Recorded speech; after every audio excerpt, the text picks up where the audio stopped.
ईश्वर परमात्मा ब्रह्म के दो रूप होते हैं, एक मूर्त और दूसरा अमूर्त। जो मूर्त है वह असत्य है, जो अमूर्त है वह सत्य ब्रह्म है। यही बात केशवदास जी महाराज भी अपनी वाणी में कह रहे हैं।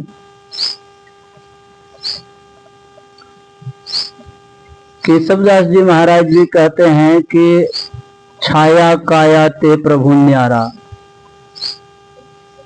प्रभु जो है, परमात्मा जो है, वह छाया और काया से भी न्यारा है।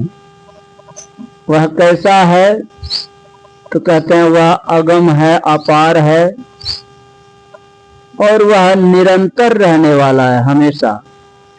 वो कभी खत्म होने वाला नहीं है, वो आने और जाने वाला नहीं है। वही बात हमारे संत गुरु महर्षि में ही परमहंस जी महाराज ने भी कहने की कृपा की है अपनी वाणी में। वे भी कह रहे हैं कि वे परमात्मा कैसे हैं तो क्षेत्र क्षर अक्षर के पार में परमा लौकिक जेह में ही अंतर्वृत्ति करके भजहूं निस दिन ते। कहते ऐसे परमात्मा जो शरीर और संसार से परे है, ना वह शरीर है ना ही संसार है, शरीर और संसार से परे हैं। ऐसे अविनाशी परमात्मा को जानने के लिए हम लोगों को संतों की ही वाणियों में विश्वास कर संतों के कहे अनुसार चलकर उस प्रभु परमात्मा का अनुभव कर सकते हैं, प्राप्त कर सकते हैं। जैसे अभी हम लोग सुन रहे थे ब्रह्म के दो रूप, मूर्त और अमूर्त। इसको सरल भाषा में हम लोग इस तरह से समझ सकते हैं, जैसे हम आपका शरीर है या फिर ये पेड़ पौधे हैं या पशु पक्षी कोई भी है, पशु पक्षी का शरीर है, शरीर है मूर्त रूप। मूर्त का मतलब होता है मूर्ति स्वरूप। मूर्ति उसको कहते हैं जिसमें कि प्राण नहीं हो। शरीर बना हुआ है, शरीर का ढांचा है, पर उसमें प्राण नहीं हो, उसको मूर्ति कहते हैं। और जिसमें प्राण हो जाए, शरीर भी हो और प्राण भी रहे, तो शरीर और प्राण दोनों के रहते वह ब्रह्म परमात्मा भी कहला सकते हैं। जैसे भगवान श्री कृष्ण की मूर्ति हम लोग बना करके मंदिर में स्थापित कर दें और प्राण प्रतिष्ठा नहीं करें तो वह भगवान हम उनको नहीं कहते। जैसे आप देखेंगे कि भगवान कृष्ण की मूर्ति या आदि आदि देवी देवियों की मूर्ति या किसी संत महापुरुषों की मूर्ति दुकानदार बना करके रखते हैं, दुकान में सजा करके रखते हैं। उस मूर्ति की पूजा नहीं होती है। वह मूर्ति बिकने के लिए, बेचने के लिए, खरीदने के लिए रखा गया है। लेकिन वही मूर्ति जब हम खरीद करके ले आते हैं और मंदिर में श्रद्धा विश्वास के साथ, विधि विधान के साथ उसमें प्राण प्रतिष्ठा डालते हैं, तब उनकी पूजा प्रारंभ हो जाती है। तो इस बात से समझ में यही आता है कि मूर्ति भगवान नहीं, मूर्ति में जो प्राण प्रतिष्ठा डाले, जो शक्ति डाले, पावर डाले, यानी आत्मा डाले, वही ईश्वर है, वही परमात्मा, वही भगवान है। ठीक उसको इस तरह से समझें, जैसे पेड़ है और पेड़ में जो शक्ति है बढ़ने की, फल देने की, फूल देने की, वह शक्ति पेड़ में नहीं रहे तो क्या पेड़ जिंदा रह सकता है? सूख जाएगा। सूखा हुआ पेड़ खड़ा तो रहेगा पेड़, लेकिन वो किसी काम का नहीं रहेगा। लेकिन उसी पेड़ में अगर यदि प्राण हो, शक्ति हो, पावर हो, तो वह पेड़ फूल भी देगा, फल भी देगा और छायादार वृक्ष भी बना रहेगा। ठीक उसी तरह ईश्वर को समझें।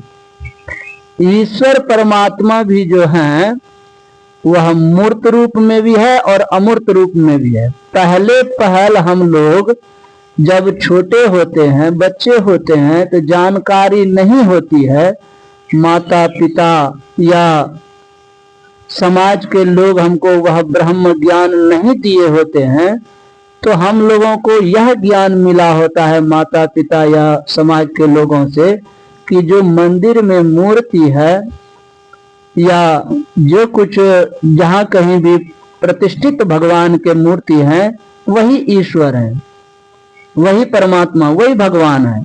यह मान लेते हैं और मान करके हम लोग पूजा पाठ करते हैं। ये बहुत ठीक है, ये गलत नहीं है, अच्छी बात है। क्योंकि जब तक प्रारंभ नहीं होगा, आरंभ नहीं होगा, शुरू नहीं होगा, तो उस शुरू को ही जब हम नहीं करेंगे तो अंतिम को कैसे जानेंगे? तो सबसे पहले शुरू जानने के लिए ही बच्चों को शुरुआत कराई जाती है मोटे मोटे चीजों से। जैसे हम लोगों को पढ़ना नहीं आता था, ABCD या अ आ उड़ा एड़ा ये नहीं आता था, तो सबसे पहले हम लोगों को सिखाया गया मोटे मोटे बड़े बड़े अक्षरों को लिख करके उस पर हाथ घुराने के लिए कहा कि हाथ घुराइए, ये है, उड़ा है, ये ईड़ी है, ईड़ा है, या ए है, बी है, सी है, इस तरह से पढ़ाया। कितने मोटे मोटे अक्षर लिखते थे बचपन में। बाद में जब उसी अक्षर को हमने जान लिया कि ये ए है, बी है, सी है, उड़ा है, एड़ा है, आ है, तो फिर उस अक्षर को जिस समय बचपन में हम मोटे मोटे लिखते थे, हाथ घुमाते थे, अब वो हाथ घुमाने का काम नहीं करते। अब उस हाथ घुमाने को और मोटे अक्षरों को लिखना छोड़ दिए। अब इतनी बारीक बारीक अक्षरों को भी हम लिख लेते हैं जितनी बारीक हम लिखने के लिए प्रैक्टिस किए हैं। छोटा सा छोटा अक्षर भी हम लिख लेते हैं। और जिस समय हम अक्षरों को जोड़ करके शब्द बनाना नहीं जानते थे, तो हम लोगों को यह पता नहीं होता था कि शब्द क्या होता है। लेकिन जैसे ही शब्दों को जोड़ना जान गए, तो माँ और ता का जोड़े, माँ ता जोड़े तो माता हो गई, पी ता जोड़े तो पिता हो गया। ठीक उसी तरह संत महापुरुष भी समझाते हैं कि वह ईश्वर परमात्मा जो है वह भी इसी तरह है। सबसे पहले परमात्मा के मूर्ति को, शरीर को दिखाया जाता है, क्योंकि हम लोग हैं, हम लोगों को ज्ञान होता है आंख से, कान से, नाक से, जिह्वा से और चमड़ा से। ये 5 ही चीजों से हम लोगों को ज्ञान होता है। तो आंख से जब तक कुछ देखेंगे नहीं तो विश्वास नहीं होता कि ये है। जैसे माँ बच्चों को सिखाते हैं कि बेटा ये तुम्हारा पिता है, पिताजी का चेहरा देख लेते हैं तो पता लगता है कि ये पिताजी हैं और उनको पिता मानते हैं। लेकिन एक समय आता है कि वही पिता उस बच्चे के सामने, जब बच्चा थोड़ा बड़ा हो जाए या किसी अवस्था का हो और पिताजी का शरीर है, पर पिताजी के शरीर से प्राण निकल जाए, मर जाए, डेथ कर जाए, तो क्या कहते हैं? वही माँ अपने बच्चों को कहते हैं कि अब आपके पिताजी नहीं रहे, जबकि शरीर रखा हुआ है, अभी उसको जलाया नहीं गया है। बोलते हैं कि पिताजी आपके नहीं रहे, सामने में शरीर है पर कह रहे हैं पिताजी नहीं है। क्यों कह रहे हैं नहीं है? इसलिए कह रहे हैं कि उस शरीर में जो प्राण था, आत्मा थी, वो आत्मा उस शरीर में नहीं रही। ठीक उसी तरह हम पिताजी को तब तक मानते रहे जब तक कि उनके शरीर में प्राण था।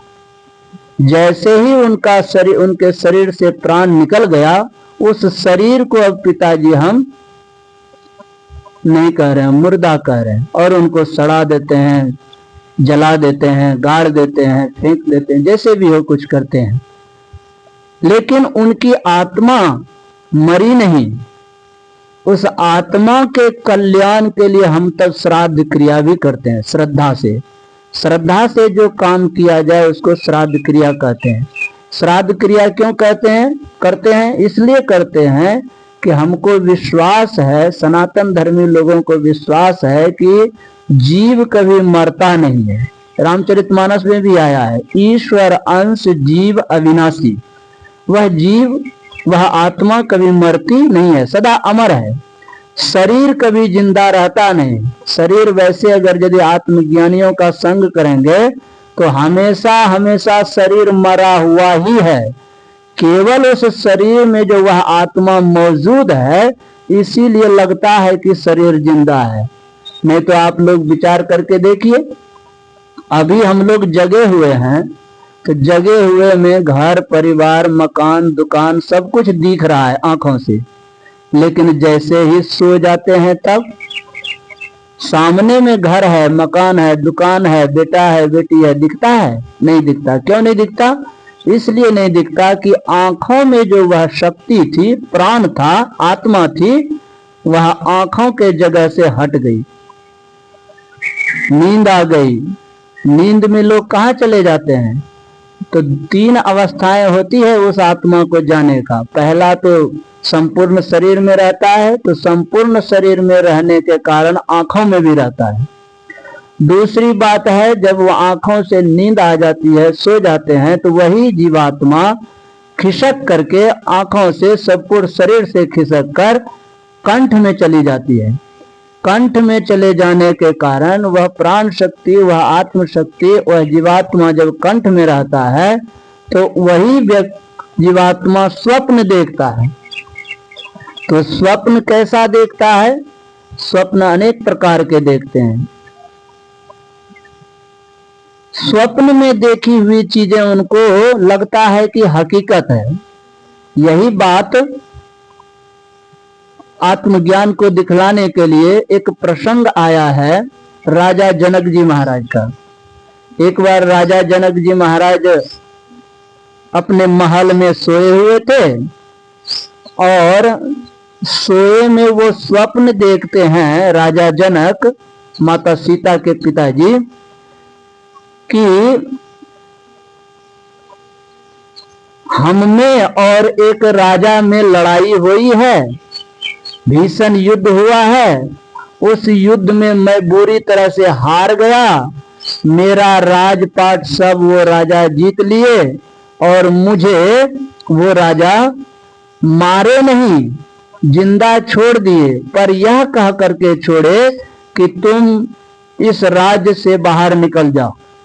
और सबों को इस बात से अवगत करा दिया कि इस राजा जनक को ना कोई पानी पीने के लिए देगा, ना कोई खाना खाने के लिए भोजन देगा। जो कोई भी इनको भोजन पानी देगा उनको मृत्यु दंड दिया जाएगा और इनको इस राज्य से बाहर निकाल दो। वही स्वप्न देखे राजा जनक, स्वप्न में देख रहे हैं, चल रहे हैं, अब उनको निकाल दिया गया। चलते चलते कोसों जब चले, भूखे प्यासे जा रहे हैं। कोई भी व्यक्ति है कितना दिन भूखा रहेगा?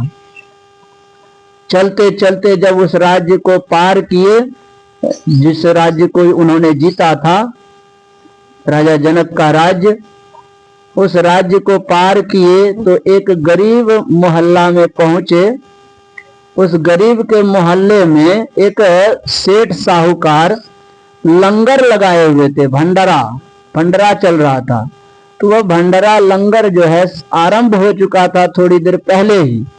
तो एक व्यक्ति को पूछा उन्होंने कि भाई इस जगह भोजन पानी कुछ मिलेगा इस गांव में, या मुझे खाने पीने को भूख बहुत जोरों से लगी है, लगता है मेरा प्राण निकल जाएगा। ये सारी बातें स्वप्न में देख रहे हैं। तो उन्होंने कहा हाँ हाँ जाइए जल्दी से, एक जगह पर लंगर लगा हुआ है, भंडारा लगा हुआ है, आप जल्दी जाएं, नहीं तो भंडारा खत्म हो जाएगा तो आपको वह भी मिलेगा नहीं। राजा जनक तेजी से वहां से भागते हैं और जाते हैं उस लंगर के जगह पर। जैसे ही पहुंचते हैं तो देखता क्या है कि लंगर भंडारा जो बरत रहे थे वे अब पांडे पुंडे धो रहे हैं, बर्तन धो रहे हैं। लंगर खत्म हो गया है, भंडारा खत्म हो गया है। राजा जनक पहुंचते हैं, पहुंचते ही राजा जनक कहते हैं कि भाई कुछ बचा खुचा है तो मुझे दे दो, नहीं तो मेरा प्राण निकल जाएगा। वो भंडारा वाले सेठ साहूकार कहते हैं कि बाबा अब तो कुछ बचा नहीं, जो लंगर था वो सब खत्म हो गया, अब नहीं मिलने को। तो कहते हैं देखो अगर कुछ है तो। कहा अब तो यही है जो इस बर्तन में जली खुची बची हुई खुरचन वही है, जो जला हुआ है नीचे का वही अब साफ करके फेंकने जा रहा हूं, वही बचा हुआ है। कहा वही दे दो मुझे। वही ले लिया और जैसे ही वो हाथ में जली हुई खिचड़ी लेते हैं, इतने में होता क्या है, उधर से एक बाज आता है और बाज आकर के हाथ में जो झपट्टा मारता है वो हाथ से खिचड़ी जमीन में धूल में गिर जाती है और धूल में मिश्रित हो जाता है। जैसे ही वह खिचड़ी धूल में मिश्रित होता है, राजा जनक बहुत जोरों से चिल्लाते हैं, क्योंकि भूख लगी थी ना स्वप्न में, तो भूख के कारण आदमी कुछ भी कर बैठता है। इसलिए वह अब क्या खाएगा, खुरचन भी गिर गया, मिट्टी में मिल गई। तब वो जोरों से चिल्लाते हैं। जैसे ही चिल्लाते हैं वे, तो उनकी रानी और राजा जो पलंग पर सोए थे राजा जनक, तो रानी की नींद खुल गई। नींद खुली तो देखते हैं राजा स्वप्न में देख रहे होंगे, चिल्लाए हैं, अभी तो सोया हुआ ही है लेकिन चिल्लाए। इतने में राजा जनक का भी नींद खुल जाता है और रानी जगाती है, कहते क्या हुआ महाराज, क्या हुआ महाराज। तब अब राजा जनक कहते हैं रानी से केवल यही बात कि यह सत्य की वह सत्य, मतलब मैं जो अभी जग करके सामने में देख रहा हूं कि तुम मेरे पास में बैठी हुई हो, पलंग पर हो, ये राजमहल हमारा है, ये है, कोई नुकसान नहीं हुआ है, लड़ाई झगड़ा कुछ भी नहीं हुआ है, यह सत्य है, या फिर मैं जो स्वप्न में देख रहा था कि मुझे किसी राजा ने पराजित कर दिया है, मैं हार गया हूं और मुझे राज्य से बाहर निकाल दिया गया है, कई दिनों का भूखा प्यासा भटक रहा था और खाने को कुछ नहीं मिल रहा था, थोड़ा सा मुझे खिचड़ी का खुरचन मिला और वह भी मिट्टी में मिल गई, वह सत्य बात है, या फिर अभी जो देख रहा हूं यह सत्य है। बस इसी बात को वो बोलने लगे, केवल यह सत्य या वह सत्य। अब सब लोग सोचे कि राजा जनक का दिमाग कहीं खराब तो नहीं हो गया, राजा जनक पागल तो नहीं हो गए, और कुछ बात बोलते नहीं, केवल बोलते हैं यह सत्य की वह सत्य। अब इसकी जानकारी कैसे मिले। तो राजा के जो मंत्रीगण थे, मंत्रीगणों ने सोचा कि बड़े बड़े जो हमारे राजगुरु हैं, विद्वान हैं, महात्मा हैं या और विज्ञानी जन हैं, उनको बुला करके और राजा की इस बातों का कुछ निर्णय निकाला जाए कि क्यों ऐसे कर रहे हैं, या डॉक्टरों को दिखाया जाए, वैद्य को दिखाया जाए। तो मंत्रीगण ने सबों को बुलाया और सबों को बुला करके और कहा कि देखिए राजा का क्या हालत है, आप लोग बता सकते हैं क्या हुआ। तो सब लोग आते हैं, पूछते हैं राजा से क्या हुआ, तो राजा केवल बोलते यही है कि यह सत्य की वह सत्य, यह सत्य की वह सत्य। अब इनके मन की बातों को, अंदर की बातों को कोई समझ नहीं रहा है, इसलिए कोई इनका उत्तर नहीं दे पाए। अब क्या हुआ, राजा जनक यह सत्य वह सत्य का बोलते हुए जब इनका कोई निराकरण नहीं निकाल पाया, तब वो इस बात का पूर्ण रूपेण किनको इनकी जानकारी मिल जाए कि कोई ऐसे तो जरूर होंगे संसार में जो मेरे मन की बात को जानते होंगे, कोई सच्चे ऐसे महापुरुष होंगे जो मन की हाल को जानते होंगे कि मेरे अंदर में क्या चल रहा है, यह सत्य वह सत्य मैं क्यों बोल रहा हूं, इसकी खोज में वो चल पड़े। अब खोज में जब चल पड़े तो रास्ते में चले, तो रास्ते में चलते हुए देखते क्या है कि एक ऐसा व्यक्ति उधर से आ रहा है जो 8 अंगों से टेढ़े मेढ़े हैं। एक शरीर का एक भी अंग सही नहीं है, 8 अंगों से टेढ़े मेढ़े हैं, जिनका नाम अष्टावक्र मुनि था। तो अष्टावक्र मुनि के सामने में देखते हैं और देखते हुए राजा जनक कहते हैं कि महाराज, मेरे प्रश्नों का कोई हल है आपके पास? कहा क्या वही प्रश्न है तुम्हारा ना जो तुम्हारे मन में है, यह सत्य कि वह सत्य? अब राजा जनक सोचते हैं कि मैंने तो अभी कहा भी नहीं और ये पहले कह रहे हैं कि तुम्हारे मन में जो चल रहा है यह सत्य कि वह सत्य। कहते हाँ महाराज यही बात। कहा इसकी जानकारी मैं तुम्हें राजमहल में ही दूंगा, यहां नहीं दूंगा, मैं जानता हूं लेकिन दूंगा राजमहल में। कहा चलिए महाराज, ले चला, राजमहल में गया। राजमहल में अष्टावक्र जी मुनि कहते हैं कि सबसे पहले जो तुम्हारे गुरुजन पुरजन हैं, जिनको तुमने गुरु मान बैठा है या और कुछ मान बैठा है, जो विद्वान जन है, उन सबों को बुला करके पहले उनसे तुम जानकारी मेरे सामने में ले लेना। इस बात की जानकारी वो दे पाते हैं कि नहीं दे पाते हैं? कहा ठीक है महाराज। ले गया, सभा बुलाई गई, सब लोग विद्वान सब आए और अष्टावक्र जी महाराज अभी बाहर ही थे। राजा जनक ने सबको बुला करके सबों से पूछने लगा, कोई जवाब नहीं दिए। इतने में तब उधर से अष्टावक्र मुनि भी अंदर आते हैं, राजमहल में प्रवेश करते हैं। जैसे ही प्रवेश करते हैं तो सब जितने भी बैठे हुए थे विद्वान ब्राह्मण या बाबा लोग जो बने हुए थे, जो आत्मज्ञानी नहीं थे, जिनको आत्मज्ञान नहीं था, जिन्होंने ईश्वर परमात्मा का साक्षात्कार नहीं किया था, ऐसे लोग वहां बैठे हुए थे। जैसे ही अष्टावक्र मुनि जी की तरफ देखते हैं तो देखते हैं 8 अंगों से टेढ़े मेढ़े जो चलते आ रहे हैं, तो सब के सब बड़े जोर से हंसे। जब जोरों से हंसे सब लोग, तो अष्टावक्र मुनि जी तो आत्मज्ञानी थे, सबके मन की बात जानने वाले थे, वो जान गए कि ये किस लिए हंसे। अष्टावक्र मुनि जी भी बड़े जोर से, जितने जोर से वे लोग हंसे थे उससे भी कई गुना ज्यादा जोर से हंसे ये। तो लोगों को लगा कि हम तो इनके टेढ़ी मेढ़ी चाल को देखकर, इनके टेढ़े मेढ़े शरीर को देख करके हंसा, ये हम लोग ये क्यों हंसे? तो पूछ बैठते हैं, कहते हैं महाराज मैं तो आपके टेढ़े मेढ़े शरीर को देख करके हंसा, आप किस वास्ते हंसे? तो अष्टावक्र मुनि जी कहते हैं कि मैं तो इसलिए हंसा कि मैं सुना था कि राजा जनक के दरबार में बड़े बड़े पंडित ब्राह्मण विद्वान लोग सब हैं, जो कि सभी प्रश्नों का हल निकाल देते हैं, जो कई ग्रंथों को लिख डाले हैं, ऐसे ऐसे परम विद्वान सब हैं। लेकिन यहाँ आकर के अभी पता चला कि यहाँ सबके सब चमार बैठे हुए हैं, ब्राह्मण कोई नहीं है, विद्वान कोई नहीं है, सबके सब मूर्ख बैठे हुए हैं। मैं इस बात से हंसा।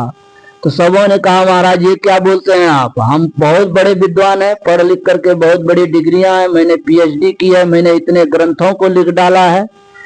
कहा आपने लिख तो डाला है, लेकिन आपने वो ज्ञान प्राप्त नहीं किया जिस ज्ञान को प्राप्त करने पर सारे ज्ञान फीके पड़ जाते हैं। कहा वो क्या?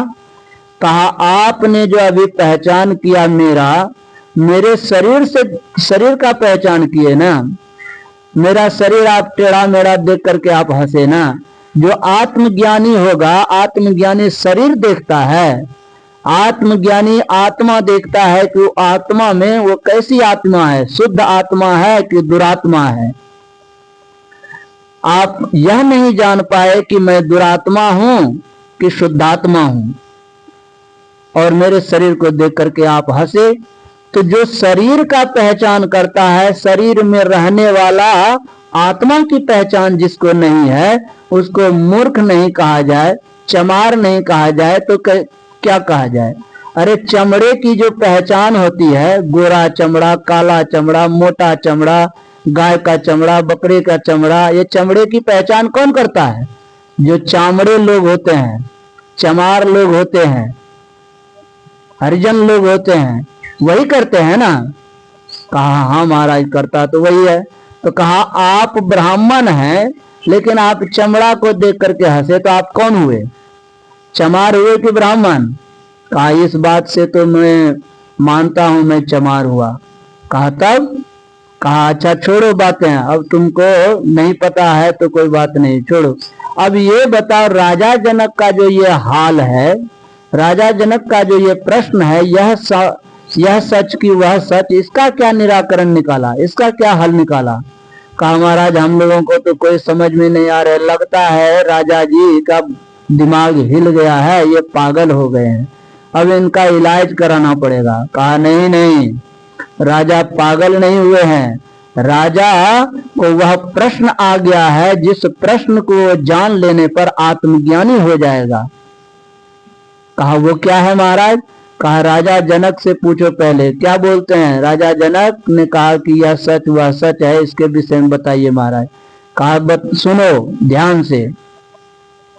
कहा ये बताओ, जिस समय तुम रानी के साथ पलंग पर सोए हुए थे, राजमहल में थे, तो जब सोए हुए थे पलंग पर, रानी तुम्हारे पास में थी, राजमहल में सब के सब आपके सेवादार भी थे, फौज भी तुम्हारी थी, लेकिन तुम सोए हुए थे। सोए में तुमने स्वप्न में देखा कि हम लड़ाई पर चले गए हैं, लड़ाई में भयंकर युद्ध हुआ, उस युद्ध में मैं हार गया और हमारी ये दुर्दशा हो गई कि हम दर दर के ठोकरे खाने लगे, हमको निकाल दिया गया राज्य से और खाने पीने को देने की चीजों को भी मना ही कर दिया, भूखा तड़पने लगा। उसमें भी तुमको किसी जगह पर लंगर प्रसाद खाने का अवसर मिला, लेकिन वो भी तुम्हारे हाथ में आकर के खिचड़ी का खुरचन भी मिट्टी में गिर गया और तुम चिल्लाए।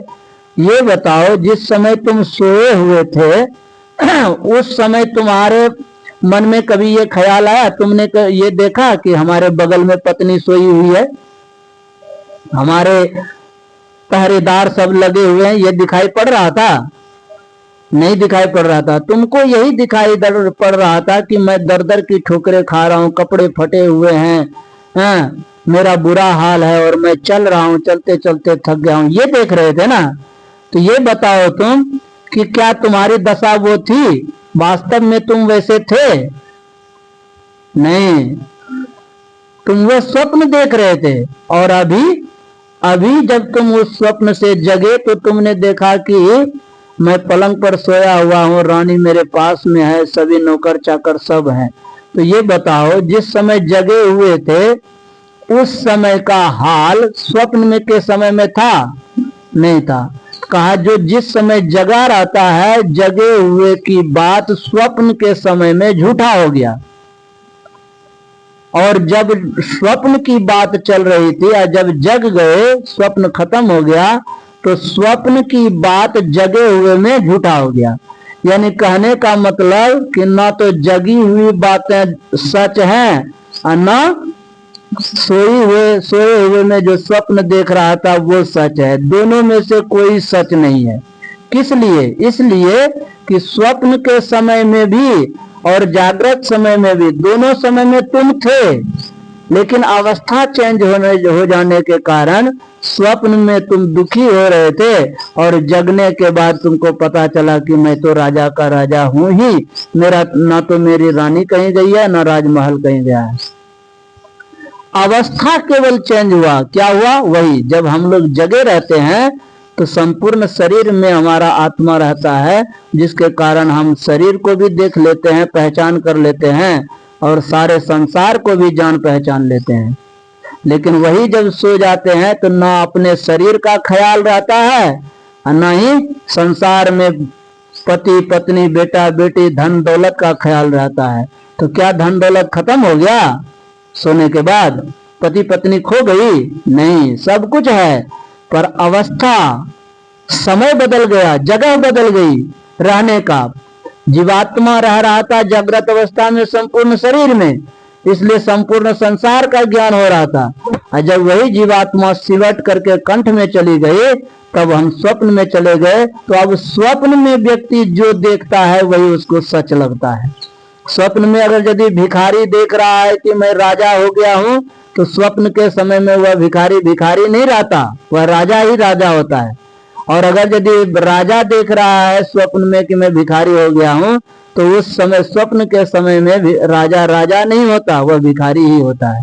इसलिए ना जागृत तो सच है और ना स्वप्न सच है। दोनों अवस्थाएं चेंज होती रहती है। क्या जिंदगी भर जीवन भर स्वप्न कोई देखते रहता है एनी टाइम? नहीं। क्या एनी टाइम जीवन भर कोई जगा हुआ रहता है? नहीं रहता है। उसी तरह ये दो अवस्थाएं होगी, जागृत और स्वप्न। एक अवस्था और है जिसको बोलते हैं सुसुप्ति। सुसुप्ति अवस्था जो होती है, उस अवस्था में वही जीवात्मा, वही पावर, वही शक्ति जिसको आत्मा कहते हैं, वह फेफड़े में रहती है, हृदय में चला जाता है। हृदय में चले जाने के कारण, फेफड़े में चले जाने के कारण हम गहरी नींद में सो जाते हैं। उस समय न शरीर का भान रहता है, न शरीर का पता रहता है, न स्वप्न की अवस्था आती है तो स्वप्न भी नहीं देखते होते हैं। केवल यही होता है कि श्वास की गति चलती रहती है, श्वास पर श्वास चल रहा है और होश हवास कुछ भी नहीं है, बिल्कुल मरे हुए के समान है। तो विचार कीजिए अब हम आप कि तीनों अवस्थाओं में आत्मा है, लेकिन अवस्था के बदलाव होने के कारण अभी हम लोग हृदय में हैं, गहरी नींद में है, तो कुछ भी अता पता नहीं है।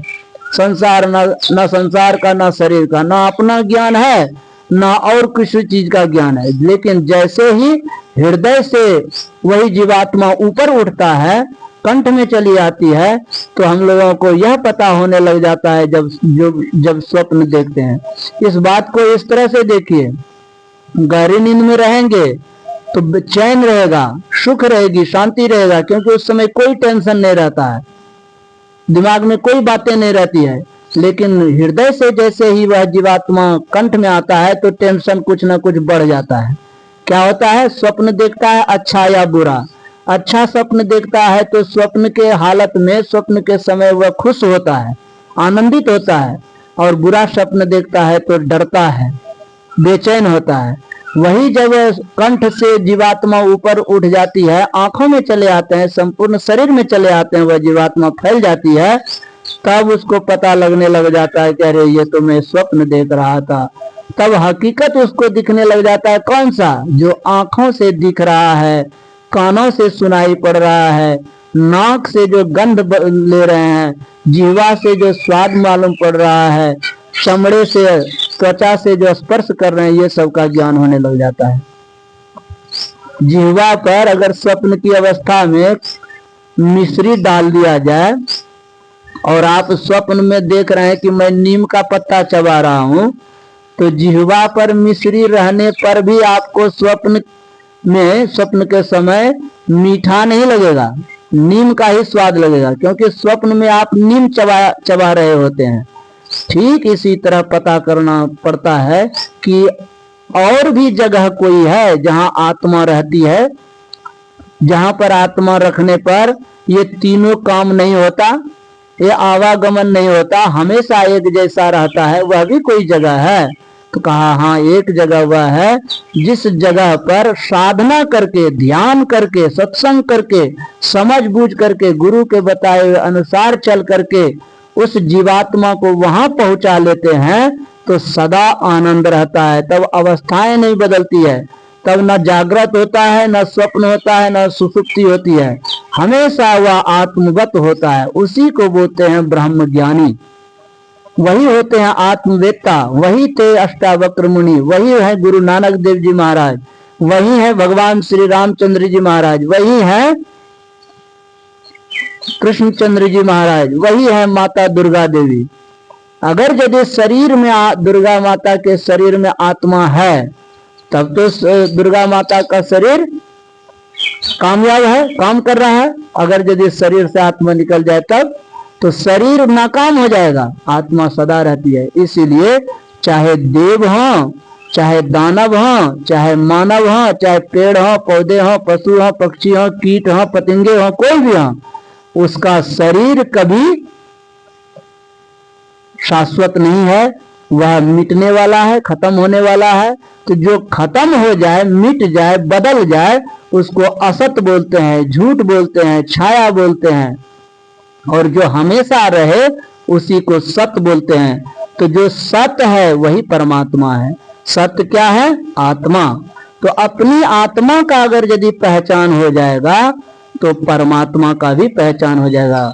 वह ऐसे जैसे मान लीजिए कि एक सेर बर्फ है, बर्फ का टुकड़ा है ना, 1 किलो बर्फ का टुकड़ा लीजिए, कितना ज्यादा फैलाव होगा उस बर्फ के टुकड़े का? बहुत कम, छोटा सा होगा। लेकिन उसी बर्फ को पानी बना दीजिए, पिघला दीजिए और जमीन पर छोड़ दीजिए, कितना फैलाव होगा? एक सेर पानी एक हाथ में हम उठा लेते थे, वही जब पानी बन गया तो अब पसर करके बहुत दूर को वह घेर लिया, कितना फैलाव हो गया? बहुत हो गया।